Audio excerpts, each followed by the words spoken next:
Pendant que nous allons préparer l'avenir du parti, évidemment, le présent nous interpelle aussi. Il y a du travail à faire, notamment à l'Assemblée nationale.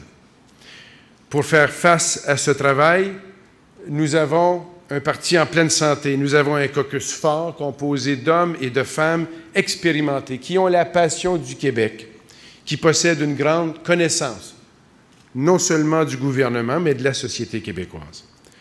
Les Québécois nous ont choisis pour former l'opposition officielle. Nous allons accomplir cette tâche avec humilité. Nous allons la remplir en défendant farouchement les intérêts de tous les Québécois.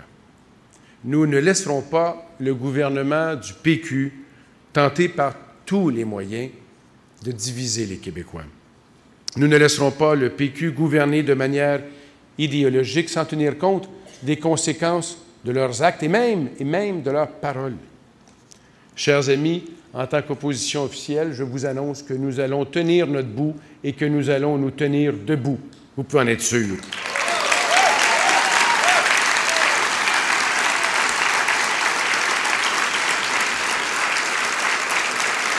Et pour que cela soit bien su de ceux qui nous regarderont de l'autre côté de la Chambre, permettez-moi d'annoncer que nous allons participer à la vie démocratique dans notre rôle d'opposition officielle en prenant appui sur nos valeurs. D'abord, l'économie et la justice sociale. Pour nous, libéraux, la croissance économique est la clé qui ouvre la porte de la justice sociale. Plus de médecins, plus d'infirmières, moins d'élèves par classe. C'est possible quand notre économie progresse. Pour nous, le meilleur programme de lutte à la pauvreté a toujours été le programme de création d'emplois. Nous plaiderons pour la création d'emplois, pour la compétitivité et pour la profitabilité de nos entreprises. Et nous ferons entendre notre voix à toutes les fois où Mme Marois cultivera les préjugés qui alimentent les dissensions entre ceux qui créent des emplois et ceux qui les occupent. D'ailleurs, nous l'avons fait avec force et fermeté devant l'improvisation fiscale du PQ. La stratégie des ballons d'essai et des demi-vérités du ministre des Finances qui a mis à mal la stabilité, la prévisibilité et la compétitivité de notre fiscalité n'a rien d'invitant pour les investisseurs. Les hausses d'impôts, annoncées avec les modifications apportées à la contribution santé, font en sorte que les Québécois seraient nettement désavantagés en comparaison des Ontariens. Sans compter, au pire, sans compter les effets inacceptables de la formule improvisée à la hâte. Nous considérons que cette approche est non compétitive, anti-économique et met à risque les revenus de l'État. Permettez-moi un mot sur la hausse d'impôts, sur le gain en capital et sur les dividendes, qui a cette fois-ci été épargné. Selon les dires du ministre des Finances, le statut minoritaire du gouvernement l'a empêché de taxer l'épargne et l'investissement comme il voulait le faire en haussant les charges fiscales de tous les Québécois sur le gain en capital et les dividendes.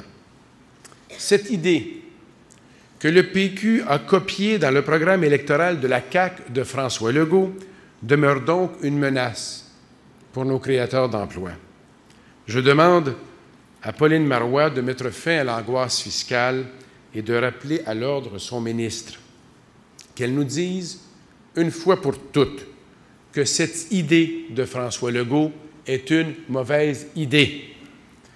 Et permettez-moi de demander à M. Legault de reconnaître que c'était une bien mauvaise idée, qu'il la retire de son programme.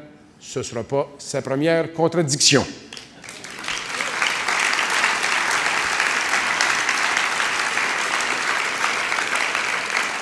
Par ailleurs, je souhaite aussi que la nouvelle première ministre lève l'hypothèque que son gouvernement fait peser sur notre capacité d'attirer des investisseurs. Nous devons en finir avec son discours alimenté de préjugés négatifs envers l'industrie minière qui compromettent le plan Nord. Le flou qu'elle cultive sur ses intentions à l'égard des ressources naturelles freine la mise en valeur de nos richesses. D'ailleurs, elle revient de France et elle a pu constater, lors d'une rencontre avec des industriels là-bas, toutes les inquiétudes qu'ils ressentent. Elle a été à même de réaliser les dommages causés par ces attaques injustifiées au cours des derniers mois. Nous ne pouvons accepter que le développement économique du Québec soit freiné par des motifs idéologiques portés par des activistes du gel et du moratoire. Le développement durable ne doit pas devenir un moratoire durable.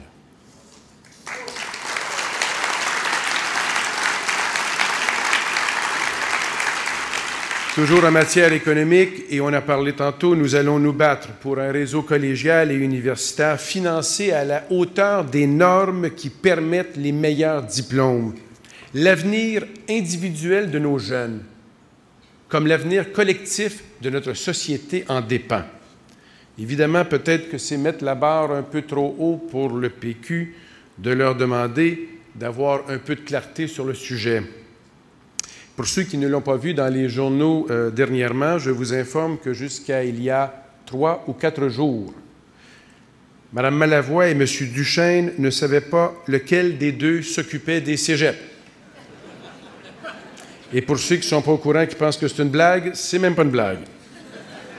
Ça leur a pris 1 mois pour se rendre compte qu'il y avait des cégeps et pour se rendre compte qu'il fallait que quelqu'un s'en occupe.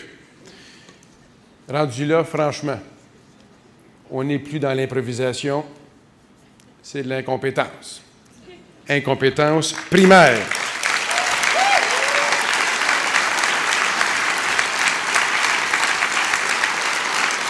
Puisqu'on parle d'éducation, difficile de ne pas passer sous silence ou de passer sous silence le radicalisme du PQ. Pour Mme Malavoie, ça s'est fait assez rapidement quand même, cette suite. Pour Mme Malavoie, l'anglais est devenu une langue étrangère. Elle ne veut plus que les parents de la classe moyenne aient accès à l'école privée pour leurs enfants. Et la séparation, à laquelle l'histoire récente a dit 2 fois non, doit, selon elle, faire partie de nos cours d'histoire. En 2 jours, tout ça en 2 jours, pour ensuite corriger le tir en mots. Pas sûr que ce soit en conviction. Et je crois que ce qu'elle avait dit, elle le pensait. C'est bien ce qui nous inquiète. One of the values that guides our action is the principle that assert the primacy of individual rights and liberties.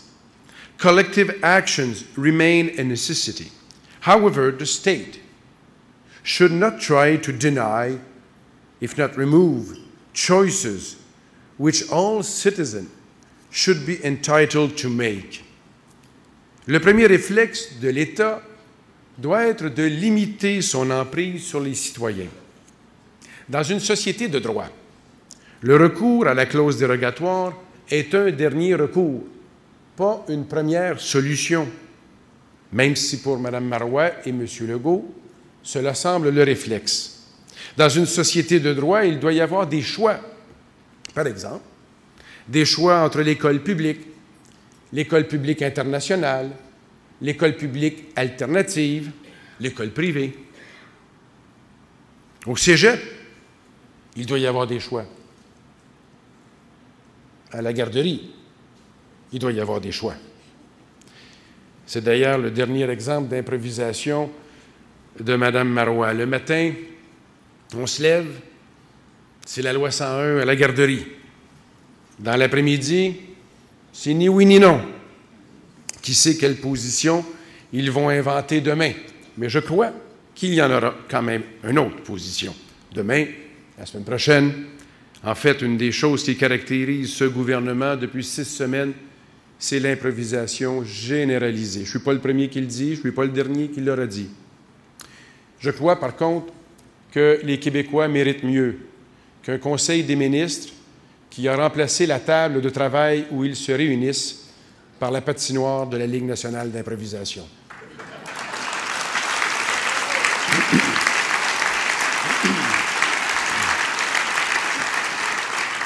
Our action as opposition will be based on the importance we place on economy, social justice, and individual freedom. It will also be guided by our sense of belonging to the Canadian identity. Nous sommes Québécois et Canadiens. Nous avons l'avantage de la clarté de nos convictions. We believe in Canada and we believe in alliances. Notre union politique peut faire écho à nos aspirations pour peu que nous en investissions les centres de décision plutôt que de s'en exclure.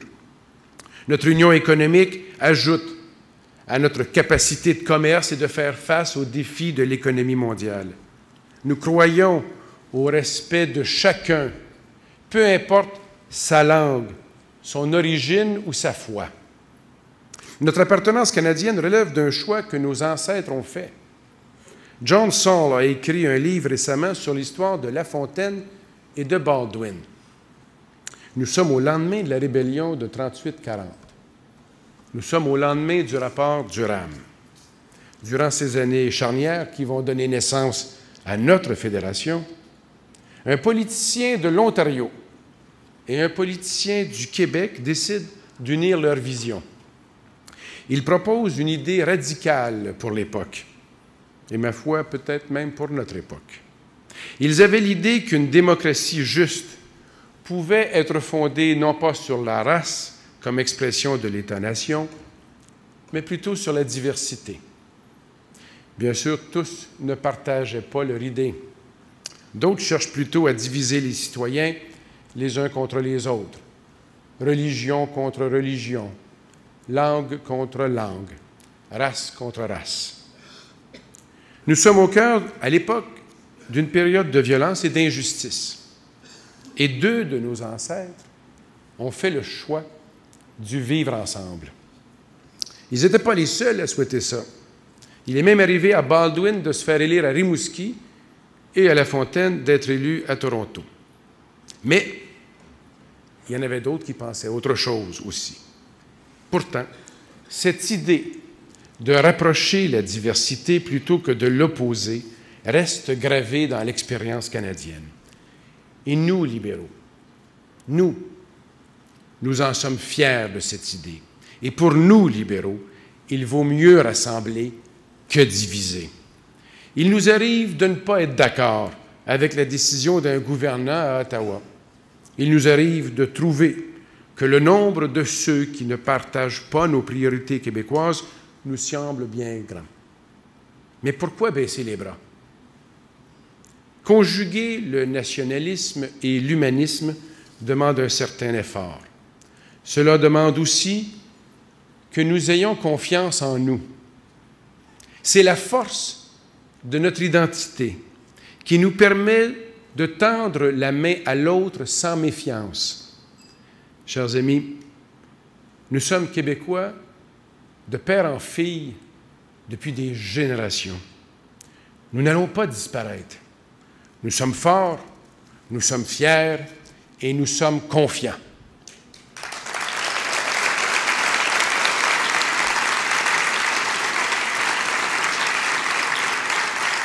Dans 10 jours, l'Assemblée nationale reprendra ses travaux. Nous ferons notre travail d'opposition dans le respect de ses valeurs et dans le respect des autres. Aujourd'hui, la course à la direction de notre parti est lancée. C'est à nous, militants du Parti libéral du Québec, de débattre et de proposer. Nous devons mériter à nouveau la confiance des Québécois. C'est aujourd'hui que nous entreprenons le chantier qui va nous mener à cette confiance retrouvée. Nous serons à la hauteur des valeurs qui nous ont habités pendant 145 ans et qui nous ont si intimement liés à l'histoire du Québec. Chers amis, nous allons nous choisir un nouveau leader. Nous allons nous choisir un nouveau chef et nous allons offrir aux Québécois le prochain Premier ministre du Québec. Mesdames, Messieurs, merci.